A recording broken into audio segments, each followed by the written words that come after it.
Welcome to the Box Score Sports Podcast.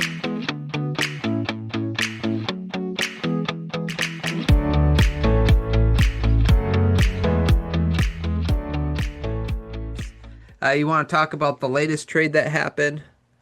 Kelly Olynyk? No,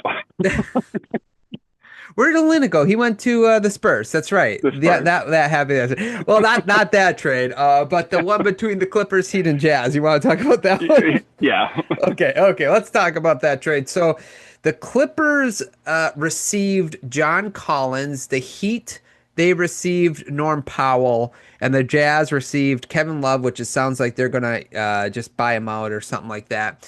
Kyle Anderson, and then a second round pick. So I guess like how we're gonna tackle this trade, Clint. I just want like which team are you most intrigued by in a positive way with this trade? Like who do you think kind of like won it in your mind, or who do you like it for the most? Miami. Okay. Even if it's just a short term, I know Powell wanted extension. He's 32. He had a really good year last year, so I'm sure he wanted upwards to 20 million. Clippers aren't going to pay it, but to go to Miami, maybe he doesn't even get an extension with Miami. They just took him in, but they gave up basically no one that really plays for them. Kevin Love was kind of just, I think he played 10 minutes a game, kind of spot minutes. Kyle Anderson, same thing. They have a glut of fours and big men. But to get Powell for those two guys, it's basically, getting him for free. And he fits really good. They needed some shooting, defensive questions with the backcourt on that team. But if you can get Norman Powell for giving up two guys that rarely play for you, I think it's a win. Yeah, I wonder if they'll start Mitchell. Do you think they'll start Mitchell and have Powell come off the bench? Because I feel like even though I agree with you, I like how Hero and Powell like their scoring. I just feel like they're kind of similar in the way they play. Where you go back to like the Booker and Bradley Beal problem, like you kind of have the similar thing. Neither one of those two guys are like playmakers. They don't get other people involved. They're kind of always looking for their own shot. Do you think that's a possibility where they might be looking to play Mitchell? I guess Rozier's still on their team, and have Powell come off the bench. I do. I think they might start off with Powell, like, maybe they gave him a little wink, wink. You're going to start coming here. But I do think it's a possibility to get some on-ball defense because having Hero, Powell, even though you have Bam and Ware behind him and Wiggins, having two guards that really can't defend would be probably an issue point of attack. So they might start with Powell and then, switch to Mitchell. But having Powell come off the bench, they have a solid rotation now, but having that scoring punch off the bench would probably benefit them quite a bit. Yeah, I agree. I think that's what they'll eventually do too. That's why I kind of asked is because that's the way I feel like they'll go to, where they're going with it. Mitchell's still young. I want them. They don't have they have a shot creator, but they don't have like a playmaker, like I said. So it'd be nice to see if like maybe they try to give Mitchell because Mitchell's still young, right? He's only like 24 or something like that. So maybe there's something there. Yeah, but he defensively he's way better than the both of them. So I'm with you on that. Okay, how do we feel about it for the Clipper side of it? Fine. I'm not a John Collins guy. He had that, I think it was his thumb issue and his shot, shooting was way down for a couple of years. It rebounded last year. But I tend to think it was like, hey, I have the green light. I'm playing on a bad team that doesn't care, especially the second half of the year. I see their vision because they're probably going to end up with Bradley Beal. I think is the end of this. You're moving out Powell to bring in Beal, but even if you take that out, being able to play Collins with Brook Lopez on the second unit, if that's the way you go, you give him some space to operate. He could play alongside Zubac if you think his shooting's still going to be there. So I don't think it's like a terrible move, but I'm not a huge fan of it because he doesn't really bring anything defensively as a big.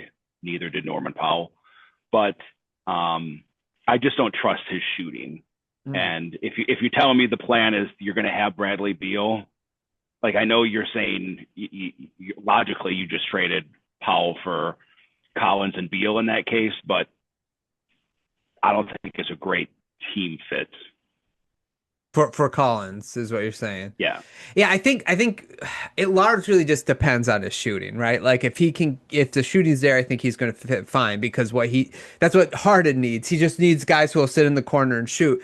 I think another thing that's a possibility, which the part I do like is the idea that he's 6'9", he can play the power forward position, and if they start him, that means Kawhi can go back to small forward. Like he doesn't, I think, less bigger bodies that Kawhi has to deal with probably is for the better in my opinion, and put him at the 3. I think that could work out, but it is going to be largely dependent on his shooting. Is it what we saw last year? Is that who he's capable of being? Is that going to be sort of a norm? Will it go back down a little bit? That might be okay. But like you said, if it goes back to what it was, he's just going to be a liability on the court. He'll be much like Derek Jones Jr., who they already have, or Chris Dunn, where you're like, okay, he offers versatility. Those two guys play better defense, but maybe a little bit of defense and length, but he's a non-starter on defense. I mean, the offensive side of the ball, if he can't shoot. So you got 3 guys in your rotation now that can't shoot the ball, and I think that would be a big problem. Yeah, and I don't mind taking the risk. Like I don't think it's like a total L here that that they blew this, because I do think if you're projecting into the future, cap space next year into 2027, when you have almost everything cleared out by 27 besides Zubac. So I think that's part of the plan here of moving to these pieces. And in all honesty, last year they probably should have got out of the first round, but that's probably your ceiling case of what they did last year. So I get it. You want to stay competitive. By no means is it a terrible move. I'm just not a huge John Collins guy, not a believer in it. Sure. And if you combine it with assuming Bradley Beal, he comes with his own issues, and it just feels like kind of a net zero washout. Yeah, that's fair. I think I like it a little bit more than you. I'm not like a big I see the vision. I kind of like it. You've had Powell for a little bit. They have Bogdanovich still. So like if you don't get Beal, Bogdanovich can fit in as that like scorer at times. He had a really good second half of the year after he got traded to the Clippers. From the Hawks, where the Hawks he had a real down year, so it seems like he got back on track. I think also doing something a little different for this team to see if you can go longer and have more height on the team around Harden might be better than having Powell and Harden on the court at the same time. That could work out as well if they bump Jones Jr. to the 2, Kawhi to the 3, and then Collins to the 4. But the thing they need is the shooting. So yeah, I guess we'll see what happens there. Okay, the Jazz. Kevin Love, there it sounds like they're gonna get rid of. I don't know what they'll do with Kyle Anderson, and they got a second round pick. I don't know what the Jazz are doing. Sometimes we judge these in the short term, but when you consider they've traded Sexton and Collins for, was it 2 second round picks, and Kevin Love and Kyle Anderson and one other player that's inconsequential. Like, I don't know what the total vision is here. Maybe there's obviously maybe more coming, but on the face value, I feel like maybe we're wrong. I feel like you could have done better than that for John Collins to some team that was desperate, but maybe they're just unloading money. Obviously, they're opening the door to let all their young guys just have all the minutes that they want. But it at the moment, I struggle to be like, this is a positive as far as getting value for these guys that you had. Yeah, so let me ask you this, because obviously you said you're not a big fan of John Collins, but you still think your thought is that they still probably could have got a little more, because I'm on the same page as you there, that like I think they could have got a little bit more in this trade. So what say you to that, I guess?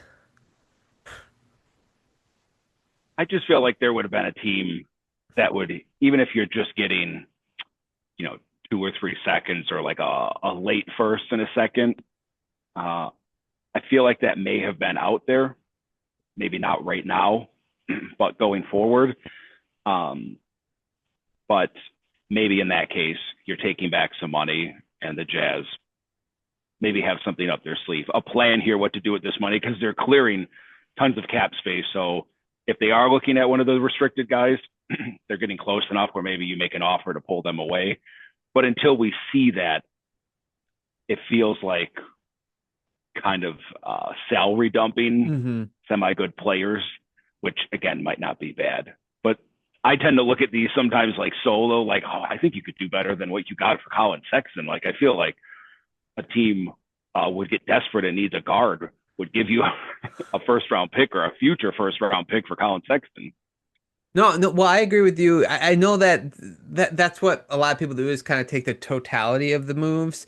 But it's like, okay, if you were like, hey, we got a first round, like you said, a late first round pick, expiring contract for John Collins, it doesn't stop the next move from happening. You know what I'm saying? Like, and then you look at it like, oh, that was actually a pretty good for what they got for John Collins. Same with Sexton, like you said, like, you know, like the Bucks are really in need of a guard. If you waited long enough and they're like, man, we cannot get a good guard, would they have got desperate and been like, hey, we got this pick, we'll make it top 10 protected and we'll throw in whatever to get Colin Sexton? You know what I'm saying? Like, sometimes it's like you might be able to get more, or you should have been able to get more, especially when you look at some of these people get traded like a year after they should have. Like Caruso is a big one for this, right? Like, or someone like that. So anyway, I agree with you. I think you should kind of take it slow, you know, like the solo trade, and then even if it branch out to something like a little better, you can at least see the vision a little better, but it doesn't make the trade itself like a good trade, if that makes sense. Yeah, it does. They, you know, these guys, as we all would know, look at things different than us. And when the whole picture comes into plan, maybe it'll look awesome that they were able to unload the money and not have to worry about the extensions to get their young guys going in. But at the moment, we'll give them the benefit of the doubt. I think the Jazz have a good front office. At least they've shown in previous stops. They know what they're doing. So we'll have to see what it is. But just at the moment, it feels like a sell low. Yeah. So and one thing I didn't mention about the Clippers real quick is they didn't have to give up like anything for this trade, other than Powell, right? Like, so it was kind of like a player for player thing. So it's like, would you rate it then for you? It's Heat, Clippers, Jazz in that order? Or, okay, yeah. Okay, perfect. Okay. Thanks so much for watching this clip of the Box Score Sports Podcast. I hope you guys enjoyed. If you haven't yet, please subscribe to our channel. Follow us on Instagram and Twitter or X. And we'll talk to you guys real soon. See ya.